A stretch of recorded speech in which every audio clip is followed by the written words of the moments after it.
दूर फिरंगी को करने की सबने मन में ठानी थी। चमक उठी सन 57 में वो तलवार पुरानी थी। बुंदेले हर बोलों के मुंह हमने सुनी कहानी थी। खूब लड़ी मर्दानी वो तो झांसी वाली रानी थी।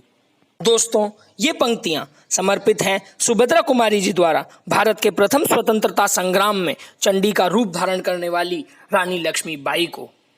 आज से करीब 162 वर्ष पूर्व 18 जून 1858 को गोरों से लड़ते हुए रानी लक्ष्मीबाई वीरगति को प्राप्त हुई थी।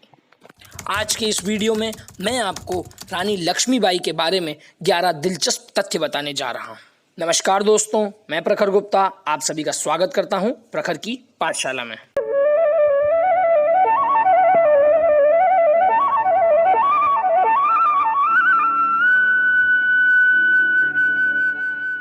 पहला तथ्य, रानी लक्ष्मीबाई का जन्म आज भी एक उलझन का विषय है।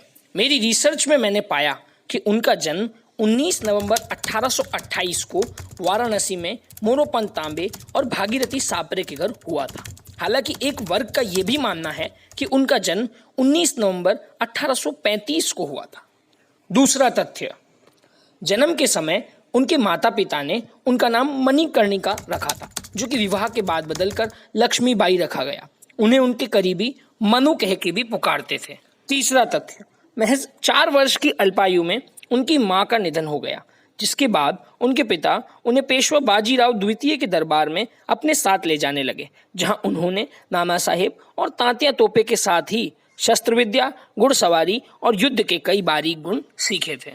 चौथा तथ्य, पेशवा मनु को अपनी पुत्री की तरह रखा करते थे और उनके चंचल स्वभाव को देखकर उन्हें छबीली भी कहा करते थे।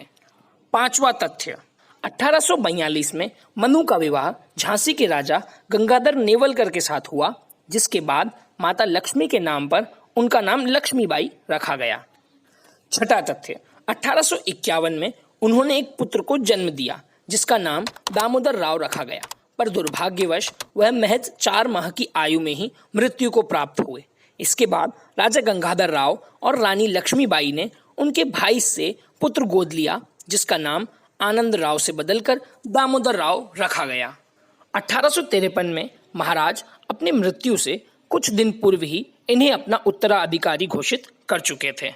सातवां तथ्य, राजा की मृत्यु के बाद गोली सरकार के प्रतिनिधि डलहौजी ने अपनी राज्य हड़प नीति यानी डॉक्ट्रिन ऑफ लैप्स के तहत झांसी को अपने अधीन करने का प्रयास किया, जिसका रानी ने विरोध करते हुए कहा, मैं मेरी झांसी नहीं दूंगी।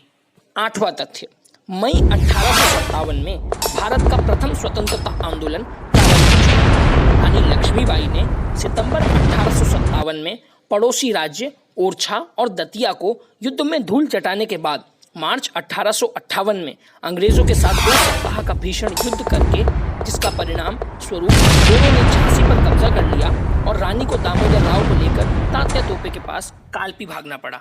9वां तथ्य, तात्या तोपे और रानी लक्ष्मीबाई ने ग्वालियर किले पर कब्जा करने के बाद जून 1858 में ह्यूग रोज के नेतृत्व वाली गोरी सेना से भीषण युद्ध किया। इसी दौरान 18 जून 1858 को रानी लक्ष्मीबाई महज 30 वर्ष की आयु में वीरगति को प्राप्त हो गई। 10वां तथ्य, मरणोपरांत अंग्रेजी जनरल ह्यूग रोज ने रानी लक्ष्मीबाई को क्रांतिकारियों में सबसे खतरनाक संबोधित करते हुए सुंदर, चालाक और दृढ़ निश्चयी बताया था। 11वां और आखिरी तथ्य, जॉन लेग, जो कि एक विदेशी वकील थे, अपनी किताब में रानी से अपनी प्रथम भेंट का स्मरण करते हुए उनके रूप का वर्णन कुछ इस प्रकार किया है। रानी एक कम उम्र की अत्यंत सुंदर महिला हैं, जिनका चेहरा गोल है, आंखें काफी सुंदर हैं और नाक छोटी सी है। वे सफेद वस्त्र पहनी हैं और एक कड़क आवाज की महिला हैं। हम ऐसी महान आत्मा को उनकी पुण्यतिथि पर शत-शत नमन करते हैं। अगर आपको ये वीडियो अच्छा लगा हो तो इसे अपने दोस्तों के साथ शेयर करना मत भूलिएगा। इसी के साथ मैं आप सभी से विदा लेता हूँ। बहुत जल्दी मिलेंगे एक नए वीडियो में। जय हिंद, वंदे मातरम।